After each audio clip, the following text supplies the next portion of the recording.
एह् आकाशवाणी जम्मू है। डोगरी खबरें च तुंदा स्वागत है। पहले मुक्ख समाचारें कन्नै मैं राजेश मनसोत्रा।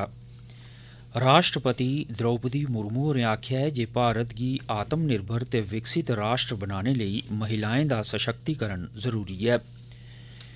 भारत गी G20 अध्यक्षता सौंपी दित्ती गेई है। अगले ब'रै 9 ते 10 सितंबर गी नमीं दिल्ली च G20 शिखर सम्मेलन होग।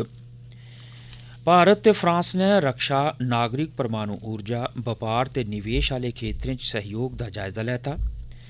सीमा सुरक्षा बल दे एडिशनल डायरैक्टर जनरल होरें जम्मू कश्मीर च राष्ट्र विरोधी तत्वें दे माड़े मनसूबें गी नाकाम करने च BSF दे जोआनें दे योगदान दी सराहना कीती। खबरें दी तफसील कन्नै विजय बजाज। राष्ट्रपति द्रौपदी मुर्मू होरें आखेआ जे मुल्ख गी आत्मनिर्भर ते विकसित बनाने आस्तै महिलाएं दी मते कोला मती हिस्सेदारी जरूरी ऐ।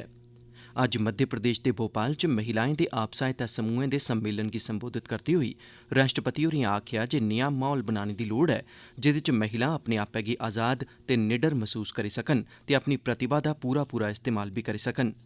राष्ट्रपति होरें महिलाएं गी इक दुए शा प्रेरणा लैने, मदद करने ते अपने अधिकारें लेई आवाज़ पुट्टने ते तरक्की दी बत्तै पर अगड़े बधने दी गुजारिश कीती। उनें आखेआ जे देसै दा पूरा पराता विकास महिलाएं दी तरक्की कन्नै गै मुमकिन ऐ। उनें मेद जाह्र कीती जे महिलाएं दे योगदान कन्नै भारत विकसित राष्ट्र दे रूपै च उभरग। राष्ट्रपति होरें आखेआ जे महिलाएं दे आप सहायता समूह महिलाएं गी किट्ठे तरक्की दी बत्तै पर अगड़े लेई जाने दा बड़ा खरा मंच न। राष्ट्रपति मुर्मू होरें ग्रामीण इलाकें च महिलाएं दी साक्षरता दर बधने पर खुशी जताई। उनें आखेआ जे साढ़ी धियां भैनां अपनी रोजी रोटी कमाने ते आर्थिक आत्मनिर्भरता बक्खी बधै करदिआं न ते एह्दे नतीजतन ग्रामीण परोआरें दे जीवन स्तर च सुधार आवा करदा ऐ। बाली च G20 शिखर सम्मेलन दे समापन सत्र च अज्ज भारत गी G20 दी अध्यक्षता सौंपी दित्ती गेई।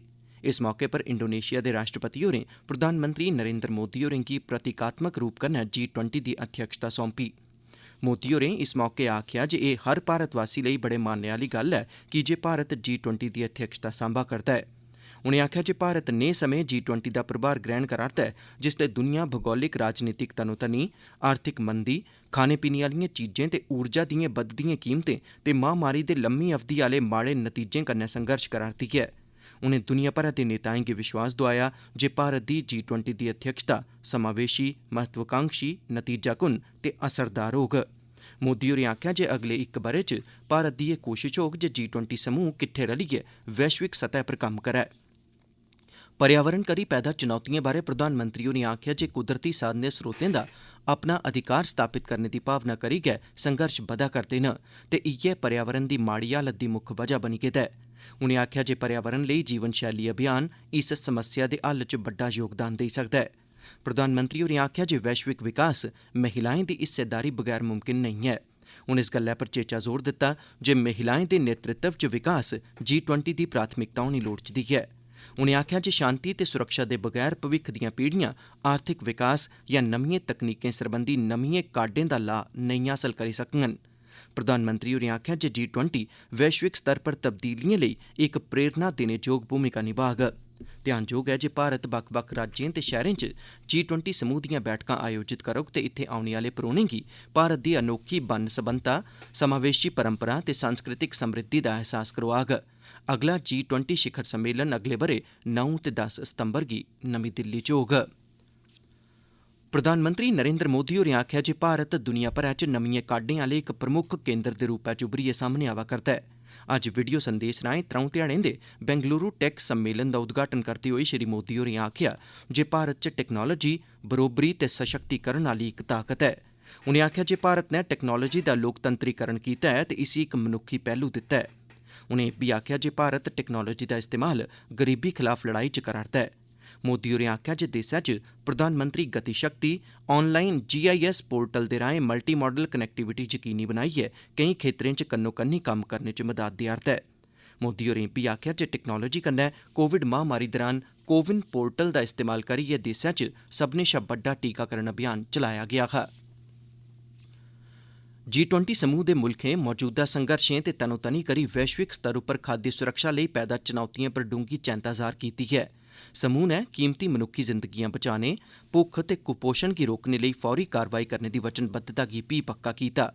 इंडोनेशिया दे बाली च G20 शिखर सम्मेलन मगरा जारी घोषणा पत्र च सदस्य मुल्खें पक्की ते ठोस कृषि ते खाद्य प्रणालिएं ते आपूर्ति श्रृंखलाएं दी दिशा च तेजी कन्नै तब्दीलिएं दा आह्वान कीता है। घोषणा पत्र च वैश्विक खाद्य संकट गी दूर करने लेई सभनें उपलब्ध साधनें दा इस्तेमाल करदे होई कमजोर लोकें गी भुक्ख शा बचाने दी वचनबद्धता गी भी पक्की कीती गेई है। उपराष्ट्रपति जगदीप धनखड़ होरें आखेआ है जे भारत दा नियंत्रक ते महालेखा परीक्षक यानी कैग इक प्रतिष्ठित संस्थान है ते दुनिया च इक तगड़े लेखा परीक्षा संगठन दे रूपै च जानेआ जंदा है। नमीं दिल्ली च नियंत्रक ते महालेखा परीक्षक दफ्तरै च दूए लेखा परीक्षा दिवस दा उद्घाटन करदे होई उपराष्ट्रपति होरें आखेआ जे कैग विदेशें च भी संयुक्त राष्ट्र संगठनें च लेखा परीक्षक दे रूपै च महत्वै आह्ली भूमिका निभा करदा है। ब्रिटेन दी सरकारै अपने मुल्ख च कम्म करने लेई हर ब'रे भारत दे 3000 युवा पेशेवरें गी वीज़ा देने दी मंजूरी देई दित्ती है। ब्रिटेन दी सरकारै आखेआ जे इस योजना तैह्त वीज़ा हासल करने आह्ला भारत पैह्ला मुल्ख है। ब्रिटेन दे प्रधानमंत्री दफ्तरै आखेआ जे ब्रिटेन ते भारत बश्कार युवा पेशेवरें सरबंधी इस योजना तैह्त 18 शा 30 ब'रें दी उमरी दे डिग्री प्राप्त भारती नागरिक ब्रिटेन च रौह्ङन ते उत्थे 2 ब'रें तगर कम्म करङन। एह् खबरां तुस आकाशवाणी जम्मू थमां सुना'रदे हो। हून बाकी दियां खबरें कन्नै राजेश मनसोत्रा। भारत ते फ्रांस ने अज्ज रक्षा, नागरिक परमाणु सांझेदारी, बपार, निवेश ते आर्थिक सांझेदारी दे नमें खेत्तरें च आपसी सहयोग दा जायजा लैता। प्रधानमंत्री नरेंद्र मोदी ते फ्रांस दे राष्ट्रपति इमैनुअल मैक्रोन होरें G20 शिखर सम्मेलन दे बारे बाली च मलाटी कीती। दौनें नेताएं इलाकाई ते विश्व स्तर दे मामलें पर भी सलाह सूत्र कीता। मोदी होरें सिंगापुर दे प्रधानमंत्री ली सियन लूंग हुंदे कन्नै भी दपक्खी बैठक कीती। उनें पर्यावरण दे अनुकूल अर्थव्यवस्था, अक्षय ऊर्जा, माली तकनीकें ते बपार सरबंधी सांझ भ्याली मजबूत करने सने बक्ख-बक्ख खेत्तरें च दौनें देशें दे सहयोग दा दायरा बधाने उप्पर चर्चा कीती। मोदी होरें सिंगापुर गी भारत दी एक्ट ईस्ट नीति दा महत्वपूर्ण थम्म आखेआ। प्रधानमंत्री होरें जर्मनी दे चांसलर ओलाफ शोल्ज हुंदे कन्नै भी बैठक कीती। उनें आर्थिक, रक्षा ते होरनें महत्वपूर्ण खेत्तरें च साथ बधाने सरबंधी ढंग तरीकें पर चर्चा कीती। एक ट्वीट च श्री मोदी होरें आखेआ जे इस ब'रै दौनें देशें दे नेताएं दी एह् त्री बैठक ऐ। प्रधानमंत्री होरें इटली दी प्रधानमंत्री जॉर्जिया मेलोनी हुंदे कन्नै भी मलाटी कीती ते बक्ख-बक्ख खेत्तरें च सहयोग आह्ले खेत्तरें पर सलाह सूत्र कीता। सीमा सुरक्षा बल दी पश्चिमी कमान दे additional director general PB Rama Shastri होरें कल जम्मू कश्मीर च अंतर्राष्ट्रीय बन्ने पर तैनात जवानें कन्नै गल्लबात कीती ते देश विरोधी तत्वें दे माड़े मनसूबें गी नाकाम करने च उंदे योगदान दी सराहना कीती। जम्मू फ्रंटियर दे 3 दिनें दे अपने दौरे दे अखीरले दिन शास्त्री होरें अंतर्राष्ट्रीय बन्ने उप्पर सुंदरबनी ते इंद्रेश्वर नगर सैक्टरें दा दौरा कीता ते उनेंगी मौजूदा सुरक्षा स्थिति च जवानें दी तैनाती ते प्रबंधन बारै दस्सेआ गेआ। सीमा सुरक्षा बल दे इक प्रवक्ता मूजब BSF जम्मू फ्रंटियर दे इंस्पैक्टर जनरल DK बूरा ते दूए सीनियर अफसर शास्त्री हुंदे कन्नै रेह्। सांबा जिले च देश दे होरनें हिस्सें आंगर मते सारे करसान गुट्टे दे फुल्लें दी काश्त, दूइयें फसलें ते सब्जिएं दी काश्त कन्नै करियै काफी कमाई करा'रदे न।